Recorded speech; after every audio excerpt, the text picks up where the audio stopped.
ஏசப்பா, இன்னைக்கு நான் சர்ச்சுக்கு போக போறேன்ப்பா. எந்த ஒரு பிசாசோட கிரியை என்னை அணுகாம நீங்க பாத்துக்கோங்கப்பா. ஆமென். இன்னைக்கு நம்ம யூத் மீட்ல என்ன பார்க்க போறோம்னா 1 பேதுரு 5:8 எடுத்துக்கோங்க. தெளிந்த புத்தியுள்ளவர்களாயிருங்கள், விழித்திருங்கள். ஏனெனில் உங்கள் எதிராளியாகிய பிசாசானவன் கெர்ச்சிக்கிற சிங்கம் போல் எவனை விழுங்கலாமோ என்று வகை தேடி சுற்றித் திரிகிறான். கிருமை, அவனை பாரு, அவன் எவ்வளவு சீன் போடுறான். அது இப்படி அப்பா கிட்ட நல்ல பேர் வாங்கறதுக்காகவே இப்படி பண்ணுவானா?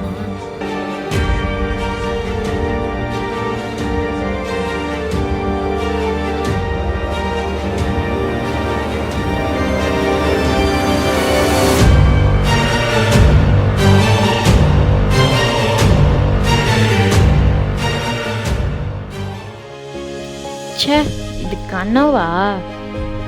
ச்சே, இந்த ஃபோன்னால தான் எல்லாமே. நம்ம சர்ச்சுக்கே போயிடலாம். Be alert.